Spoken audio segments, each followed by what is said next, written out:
বন্ধুরা, আমি সোমা বলছি, সোমা মুখার্জি। এত কষ্ট হচ্ছে ভিতরে যে হসপিটালে বসে থাকতে পারছি না। আমাদের সব ডাক্তাররা সবাই খুব ডিস্টার্বড। আজকে তো ওপিডি বন্ধ রাখা হয়েছে। তোরা জানিস সমস্ত ঘটনা শুনলাম, যা যা মানে সত্যিকারের ঘটনা, যেটা আরজিকরের ভিতরের যে ডাক্তার তারা তাদের বন্ধু বান্ধব মারফত এটা ছড়িয়ে এসছে আমাদের কাছে। অ্যাকচুয়ালি যেটা ঘটেছে সেটা হচ্ছে, আমি শুনে তো বিশ্বাস করতেও নিজেকে কেমন লাগছে রে।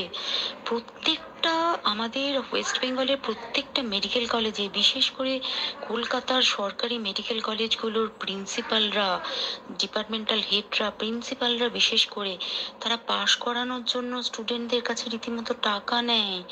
যেসব স্টুডেন্টরা, ইন্টার্নরা, পিজিটিরা যারা ভালো করে ক্লাস করে না বা থিসিস তারা জমা দেবে, পিজিতে তো থিসিস জমা দিতে হয়, তো যারা MBBS final year final pass করবে না, সাপ্লি পাইয়ে দেবে, ইন্টার্নের কমপ্লিশন দেবে না, ইন্টার্ন হওয়ার পর কমপ্লিশন না দিলে তারা রেজিস্ট্রেশন নাম্বার পাবে না, এই সমস্ত ভয় দেখিয়ে টাকা পয়সা নেয়। সমস্ত জায়গাতেই এটা আছে।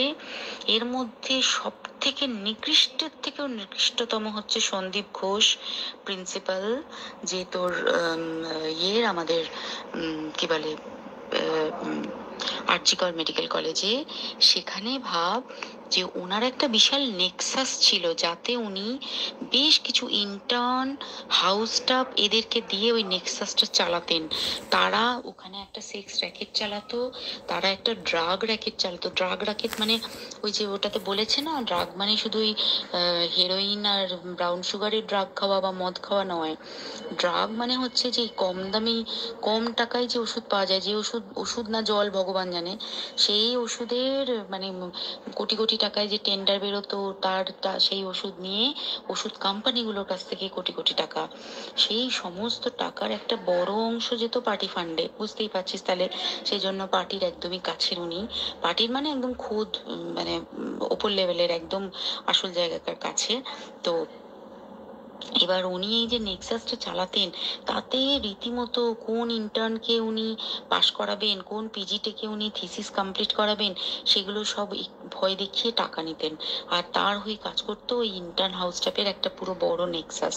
এবার এই মেয়েটির যে পিজিটি, মেয়েটি অত্যন্ত ভালো, সে তার থিসিসটা কমপ্লিট করাবে না বলে হুমকি দিচ্ছিল। সে এটা জানতে পেরে গিয়ে বলেছিল যে আমি এরকম কোনোভাবেই মেনে নেব না, আমি এর বিরুদ্ধে আমি যাব এবং আমি এর বিরুদ্ধে সব ফাঁস করে দেবো।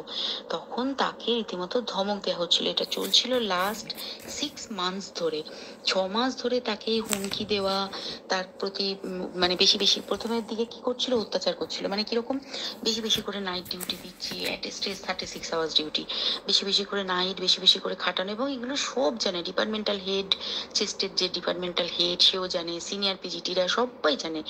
প্রিন্সিপালের নির্দেশেই হচ্ছে এবং ওনার নেক্সাসের ছেলেমেয়েরাই কাজ করছে। তারা 6 মাস ধরে এটা করেছে।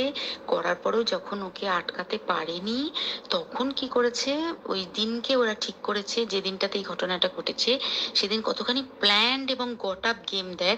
সেই দিন ওই ঘরে, ওই সেমিনার রুমে প্রত্যেক দিনই 4 তলার আরো অনেকেই যারা সিনিয়র পিজিটি বা জুনিয়র পিজিটি, তারা কিন্তু বিশ্রাম নিতে যেত, অনেকেই ওই ঘরে যেত।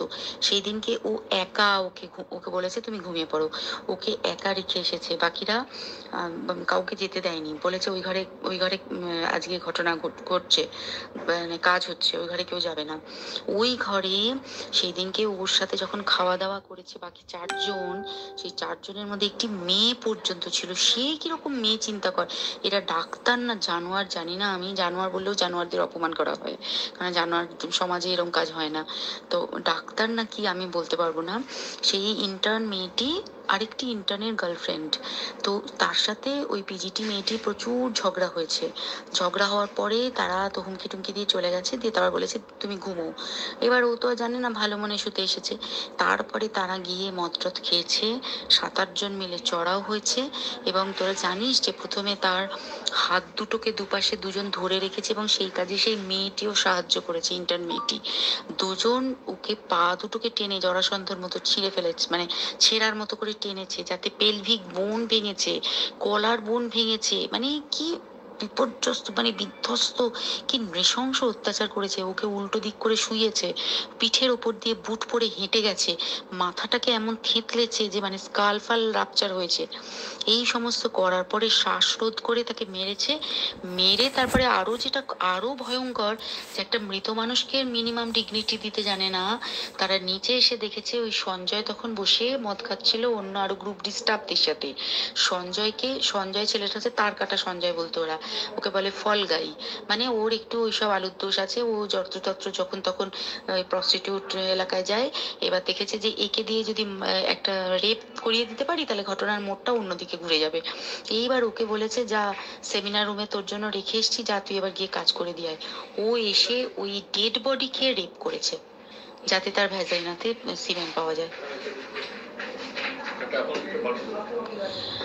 তো এবার এই হচ্ছে, প্লিজ আমি নাম করে ফেললাম সবকিছুই। কতজন আমি যে নামগুলো পাঠিয়েছি, এই সব ডাক্তাররা এরা সব জড়িত জানিস, কিন্তু কেউ কোনো প্রমাণ নেই। প্রমাণ লোপাটের জন্য সেদিনকে ওই ইন্টার্ন এবং ডাক্তাররা যে ওইখানের যে বাথরুমটাতে হাত পা ধুয়েছে, রক্ত ধুয়েছে, সেইটাকে সাত তাড়াতাড়ি প্রমাণ লোপাটের জন্য ওই দেওয়ালকে ভেঙে দিয়ে তার মানে ওই বাথরুমের জায়গাটাকেই ভাঙতে হচ্ছে ওদের। ওখানে নাকি ওরা রুম বানাবে, কালকে দেখেছিস তোরা খবরে। আর বেশি বলতে পারছি না, মানে তোরা তো সবাই প্রোটেস্ট করিস, আমরা তো আমাদের দিক থেকে করছি, কিন্তু কিছুই হবে না। এই পোড়া দেশে কিছুই হবার নেই, শুধু ভেতরে ভেতরে গুমড়ে গুমড়ে কষ্ট পাওয়া। আর আগামী প্রজন্মের যে ডাক্তাররা বেরোবে, তারা যে ইন্টার্ন বা পিজিটি বা এই যাদের কাছে আমরা যাব ভবিষ্যতে, তারা কি ডাক্তার না কি আমি জানি না, কি নিয়ে তাদের কাছে আমরা যাব আর কি করেই বা আমাদের পরের প্রজন্মকে আমরা সুরক্ষিত রাখবো।